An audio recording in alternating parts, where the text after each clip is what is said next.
Yo, yo, yo. Hey, guys, welcome back to another awesome edition of the Best Practices Show. Do you have a hard time communicating with your team about how to talk insurance benefits? It's not easy. It's an important conversation, an important development process that you and your team have to go through. But your question might be, where do I start? How do we talk to patients about dental insurance? Well, today I bring on Robin Theisen, one of our amazing coaches, and she gives us 4 tips for talking insurance benefits. You have to listen to this. I promise you, it'll make your practice better and your life better. So please listen up. Hope you guys enjoy it, and we'll see you soon.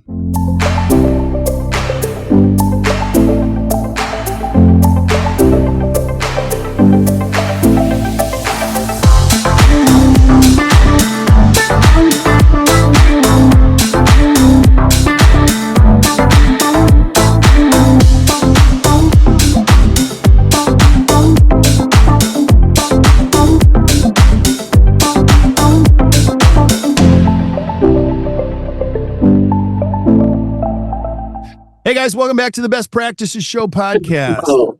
Are you dealing with this thing called insurance in your practice? I'm sure you are. And you're wondering, how in the world do we talk insurance benefits with patients? It's a tough thing. Well, we're going to help you with that today because I have an amazing coach. Her name is Robin Theisen. We're going to be talking about 4 tips for talking insurance benefits. Robin, thank you so much for being on. I appreciate you. Oh, thanks for having me. It's always fun to be back. It's always fun today. Yeah, it's a great topic. I'll tell you guys, I learned so much from Robin. Robin teaches me stuff every single week. So you got to listen in. I mean, she's going to help you and your team. And I think it's important to share this podcast with your team members too, because while we're going to share a lot of information, transferring that information is not always easy. So let's go right here though, Robin. Why is this topic so important for the people that are listening today? I think it is, there's a lot of stress that comes with insurance. The business team carries a lot of stress for wanting to be accurate and correct with insurance benefits. There's so much information that is unknown by the team, and it's different than medical insurance. And so there's a lot of stressors that are involved in it. And it can take a considerable amount of our time with the business team to have an understanding of all of the different aspects of dental insurance. Yeah. And, you know, I'll say this, as you listen today, we're going to give you some tips on how to talk insurance. But what's cool is you don't have to be completely fee for service, but as you become, as a team, more invested in becoming valuable for your patients and getting more and more of your patients paying full fee or fuller fee for what you do, you're going to find that your stress starts to go away. You're also going to see that you're going to change your entire patient base over a period of so many years of people going, I've gone a lot of different places. My insurance has changed. I trust you. And you don't have to be everyone's dentist. So this is really important that you as a dentist have a clear line of sight in the end game. So whatever that is, and we're going to help you through pieces of that. So the attitude of the team around dental insurance largely drives the conversations had with patients. So it is good to calibrate on the insurance dependence or how much of a conversation you want to make all of this with your patients, because we drive the conversation with the patients. And where insurance becomes such a big deal, if we look at practices, it's because they've made it such a big deal. So it's a really important topic to get an understanding of where's the team's at with it and what responsibility you feel as an office that you're responsible for with patients' benefits. Totally agree. I'll add one more layer of complexity too. This isn't just a linear game. It's very dynamic. And there are other pieces that you're often not aware of as a dentist, because you might be thinking, well, I talked to my team about insurance and what it means. And what you don't know is Susie up front's mom is on XYZ insurance. And that's the first one you've targeted. And so Susie's at the front going, oh my gosh, my mom is not going to be able to come here anymore, type of a thing. So this does require a higher picture, and this is where I'm biased, but this is where you need the help of a professional that knows the ins and outs of this. And we're going to help you with that today. But keep in mind, there's other things at play than just patients and reimbursement here. So don't you think? Oh my gosh, yes. Yeah, and then, like I said, it really starts with the attitude of the team and how we frame it to our patients. Absolutely. So where do we start? What's the first tip if somebody's listening? So to your point, the education piece and educating the team, I find that there are, different, depending on where you are in the office, the business team knows more than the clinical team or knows different things. And some of it comes down to the semantics of insurance too. And so it's about educating the team, having us all on the same page. And something you alluded to earlier, the in-network versus out-of-network conversation. I think from a business team perspective, what we know about the in-network versus out-of-network is being in-network and out-of-network provider. If you're an out-of-network provider, it doesn't mean that patients can't come there. It means that there may be a different set of benefits. And I find that is something that the clinical team often has no idea about, and patients certainly don't know about. So they assume that because you're an out-of-network provider, that they have no benefits. So it starts with educating the team so the team understands that perspective and understands that point and can articulate it to your patients. Yeah, that's so true. We say it all the time. Are you in my network and do you accept my insurance are two different questions, and helping your team understand that and also giving them a little grace. This whole PPO thing, it's difficult. We're learning about it all the time, and that's what we do. So it's a very, very complex game, and all we want to do is simplify it for our team and our patients. Where else should I help my team on education with this? Yes, I mean the in-network, out-of-network, and understanding those perspectives and what that really means is an important piece of it. What are people's out-of-network benefits? There's still going to be something that they're allowed to take, to be able to a benefit that they're able to gain from the office. So it's understanding that perspective of it and being, for your team to be able to articulate that and talk with patients about it and be educated. So Yeah. it's understanding the different, what does a benefit mean? What is a limitation? There are lots of kind of insurance terms that get thrown around. Sitting down with your team at a meeting and coming up with those words, or what the clinical team may not understand, what the business team may not understand. It would be a great team meeting to calibrate on all of those terms and have a real understanding of what that means. Yeah, I love that, Robin. And another thing is don't just do it once in a meeting. Think about how we can make it evergreen and scale it and improve it over time. Here's a great example. We have a team in Florida, and he's got a graphic up on the wall, what it means to be fully in network and completely out, and where we are on the map so that they can help patients through the journey. That's one piece. A second piece is I do think everybody needs a working document. So as you can imagine, a lot of dentists have team meetings like this, and they talk about it once and they go, we talked about that last February. You guys remember? And they're like, no. If you describe the word benefit, and you can see team members become very intentional about their language. We see team members in the ACT community all the time. Oh, I'm not supposed to say that. But it's a document that we've been grounded in. We improve it over time when a patient asks this. And a third thing that you can consider is even 3x5 note cards. When somebody asks this question, we've all calibrated. You don't have to make them robotic scripts, but we've calibrated on this is the mindset of how we answer or ask another question. You'll feel so much like relief, and your team members will appreciate it because it's easy to say it once, but to make it happen, and we've learned that through stages of change. Like it takes a while for everybody to get around this concept, don't you think? Oh, it doesn't. I find with teams too, money can be and is an emotional topic for patients. So what they owe around their benefits can be an emotional or hard topic. And so and I knew this on a business team, you got yelled at one time for not having the right information, and pretty soon we're creating systems so that one thing never happens. Whereas I think we should be looking at what do most people look at, and how do we create a system or a 3x5 card for a solution to what most people are going to do, and not make everything about the anomalies or the one-time things that happen. Because there are going to be things that you don't know about insurance, and that's okay too. Yeah, I absolutely love that. I love that. What's a second tip for talking insurance? So we have used the words interchangeably, and what I would recommend is getting the word insurance and eliminating that from your vocabulary. You and I have had conversations about eliminating other words, and insurance is going to be another one. So, and replacing it with benefits. And It's really an understanding piece, and I think it solidifies things for the patient and for the team member. Medical insurance and dental insurance are two totally different animals. They're two totally different things. And so when we use the word insurance, it makes it synonymous, or what patients believe to be the same as medical insurance, and it's actually not. So if we insert the word benefit, that's really what it is. It's a benefit to the patient. It's not insurance to cover everything. It's intended to cover everything like medical does. Yeah. So being able to eliminate that word. Yeah. Now, I don't want to be a conspiracy theorist, but I don't care anymore because I'm getting older. I think this is one of the most brilliant things insurance companies have ever done is let's get everybody in the dental community calling it insurance, and other people are like, well, it's not really insurance. And like, they don't need to know that. So you're fighting a big power insurance. We could go into the write-off thing too. People call these things insurance write-offs. They're not write-offs. Like, it's not a write-off. It's like we've been led to believe that write-offs are good in some fashion, and they're not. It's not even. So let me stay on the rails with this one.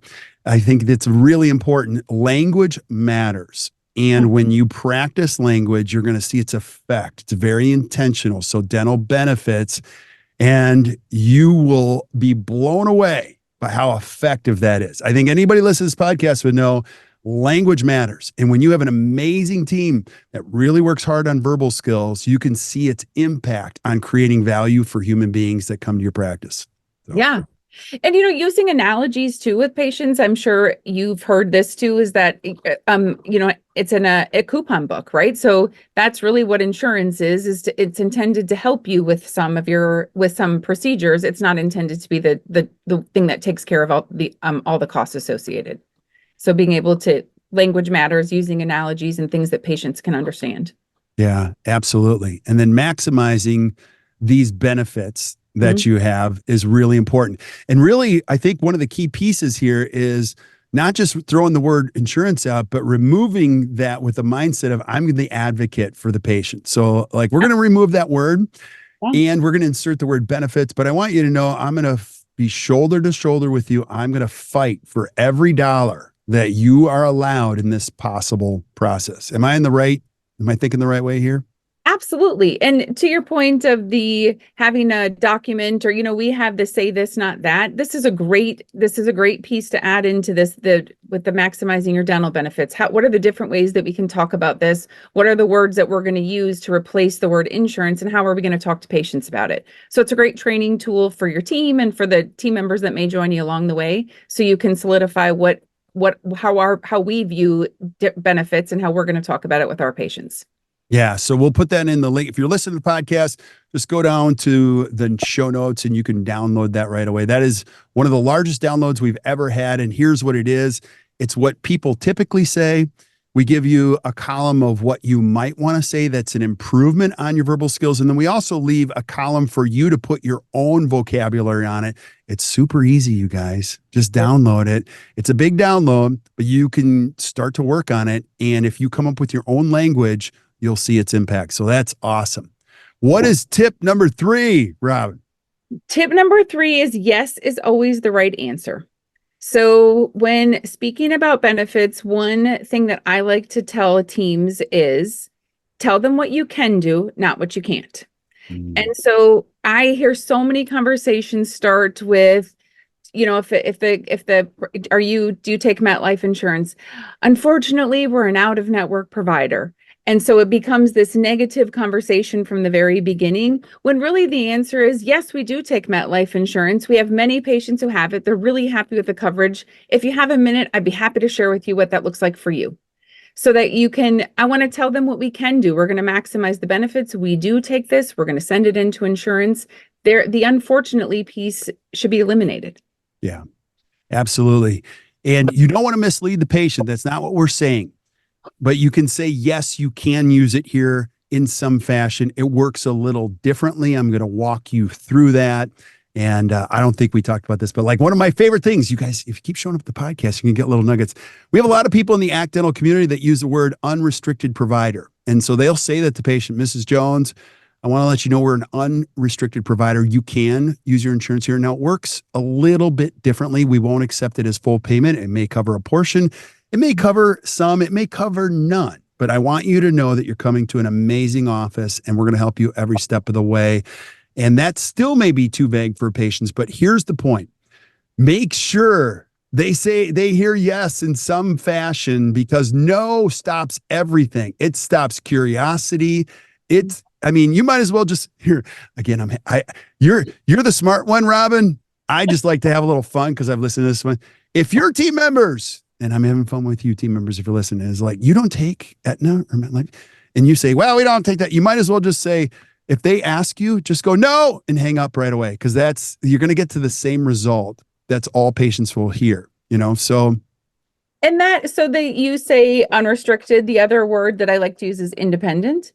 And Ooh. so when I use those words, it is not to trick a patient. What I believe is that when patients hear out of network or they hear the unfortunately, they stop listening. And so I want to change the way that I frame it so that they will listen to what's next. And I will follow up with, let me share with you what that means to you, or let me share with you how that will work in our office. I want them to listen to me long enough to be able to listen to that part rather than stopping what they're hearing or what they assume what benefits they may have because of the out of network piece. I love that. I want to add one more piece of the why this podcast is so important, because you might be participating with PPOs and you have this myth in your brain that your buddy who's completely fee for service doesn't get the same phone calls that you do. He gets the same phone calls you get. The difference is he made a decision or she made a decision to chart that course. And I guarantee you their team works on how to listen and answer these questions. And they would all echo the same sentiment. Our words matter. So as you embrace this journey, you might go, well, we don't need to do that. No, you have to help your team with how to listen, how to answer, the mindset. And I like mindset. So if you're listening to these tips, you can teach people what to say, but what's more important is they know how to think when they get on a phone call like this. And that's so key. And whether you participate with 10 plans or none, you still have to know all this stuff, right? Yeah, and the mindset. So as you know, and now everyone else will know, my daughter rides horses. And I remember going to the barn with her, and I'm not crazy about riding. I'm not crazy about it. And I was afraid of them. So I'd walk into the barn with her, and this one particular horse would always scare me. And after a while, my daughter's like, if you behave differently, the horse will also behave differently. Mm-hmm. And I believe that is true of patients as well. So if you change your mindset and you change how you deliver the messaging and how you feel about insurance, they follow suit with it. When you start with this, unfortunately, and it's all this negativity, patients are going to follow that same mindset and believe it is a negative for them. If you can project yourself and have that mindset and a belief that you're going to do everything you can to maximize it, and they need to be here, this is the best place to be, and let me share with you why, patients will follow along with that. It is so much about the delivery. Totally agree with that. And so I believe that money spent on dentistry is one of the best investments a human being can make. And so by learning all of these things, you can communicate that confidently, whatever comes out of your mouth. Now, before we go on to tip number 4, there's a concept called the herd mentality, which is patients don't want to feel alone. So can you explain that? Yeah, I mean, they want to be part of a group. So when you can, the word I was using, or the phrase I was using earlier was, we have MetLife. We have many patients who have that same insurance and they're really happy with the coverage that they receive or the benefits that they receive. That makes people feel like I'm not the only one. There are more people that come here. It's a safe place to go. I'm going to get a great result. And so they are more apt to be a part of that group. Yeah, absolutely. This is gold. Following that herd. Yeah, this is great onboard training for your team members that have never answered the phone or they're new to your office and philosophy. A lot of times we don't onboard team members. We just waterboard them. Give them this podcast and say, hey, listen to this amazing coach named Robin. She'll give us 4 tips on how to answer these questions. So let's go to number 4. What's tip number 4? So the tip number 4 is to make your patient the focus, not their benefits. And so it is, I want to, again, go back to, I want to tell patients what I can do, not what I can't. I want to focus on building the relationship, building trust with them, and building value. So that, yes, we're going to maximize your benefits and we're going to do everything we can to get every dollar. And we have built value into what you are looking for, a long-term result. And so the dentistry follows along suit. It's important for you that you get it done. It's important to us that you get it done. So we're going to do everything we can to maximize it and to build that relationship and build the value and not focus on what your insurance will or will not do. Okay, so again, I'm trying to have fun because I think education's got to be fun. I'm gonna play devil's advocate. Robin, I think you live in la la land. Like, okay, come on. My practice, patients only call for two things. They want to know if we accept their insurance, and they always ask, "What's your crown fee?" Like, you don't understand my patients. What do I do with those? That's all we get all day long. What do you say to that? I have a thought. What I believe is that many patients ask, do you take my insurance? Because they don't know what else to ask. Right. And I believe there are follow-up questions to that to really understand, is that a question because they don't know? Is that the question that whether insurance covers it or not, that makes the decision whether they're going to move forward with the treatment? We don't know any of those things. We assume we know the answer. And so we go into this place of backpedaling or making excuses for it or coming up with justifications about insurance when there's a next question to ask. What's the value to the patient, and how do we associate the dentistry to that value, not to what insurance is going to cover or not cover? Oh my gosh, I love it. I love it. And I'm going to play the front desk person at your office. You'd probably fire me in a week, but like we're going to do the long haul in this. So we've got 2,700 patients and we're on all these different insurances, and it's one doc and two hygienists over the course of the next year. We're going to find out the 1,500 patients that are the right patients. So it's the long haul of it. And it might be 9 out of 10 phone calls and I'm going to think, game on. Every time somebody throws me an insurance question, it's going to be a boulder. It's the obstacle. And I'm going to put it right here. I'm going to say, Robin, thank you so much for asking that question. I want you to know you're talking to the right person. Can you tell me a little bit more about why you asked that question? Because I'm going to help you every step of the way. I won't convert every patient, but I guarantee you in 1 year's time, those questions are going to change over time because I'm going to get used to, and remember this, people aren't asking 75 different questions. It's the same question over and over again. And as a team member, you got to feel supported by the dentist to turn these obstacles into opportunities and let people know it's different here. And so even if you have one success in a week, that's huge. Then let's go to 2, then let's go to 3. And over time, you're going to get to those 1,500 patients that want to stay there with you. That's the cool part of embracing the long haul and not the short haul in this. Anything else you would add on that? Well, I think that when you referred to it as a boulder or an obstacle, and I also think that you can look at that as a buying question, right? They've called your office. They're interested in something that you have to offer. They're trying to understand how benefits would work there, what opportunities they have. So instead of seeing it as an obstacle, it's an opportunity. They've called you. When can we get them in for, so often they answer the insurance question and then that's it. Instead of, that's a great question. I'm going to work with you every step of the way. And then following it up with, let's go ahead and get you scheduled, or, having that proactive approach to it, assuming that they want to come in, not that they don't want to come in. And that's two different ways to approach the phone call and to speak with patients about it. Yeah. Dentistry is an amazing profession. There's a shortage of dental care providers. The world is growing in age and population. You're going to be busy for a very long time, and you don't have to take care of every patient. But when you're good about the mindset and where we're going, you're going to be busy for a long time. If you can help your team understand that we build trust on these phone calls, and that's the primary form of currency. People want to do business with people they trust. And I said this on a previous webinar, but Robin, I had an epiphany. I've been doing this a long time. Like, dentistry's crazy. Like, who else has a business with a built-in sales system? Think about this. You're not calling people every day trying to fill your schedule. You have a revolving door of people coming back and back and back and back, of recurring revenue, of recurring patients that trust you, and all you have to do is set the sales on what do I want to do, and you'll build an incredible practice long-term with the right type of people in your practice. So give us some final takeaways on this, Robin. Yeah, I mean, getting calibrated with your team. What are the words that we're going to use? What are the phrases we're going to use? Get really practice those and get good at those and believe in them. Build belief around that your people come to you for more than your PPO. You can maximize their benefits and do everything you can to make this a great great place for them to get the dentistry that they want and deserve. And you can make it affordable by maximizing benefits. And it doesn't have to be all about the insurance. And if you're an out-of-network provider, people still want to come to you.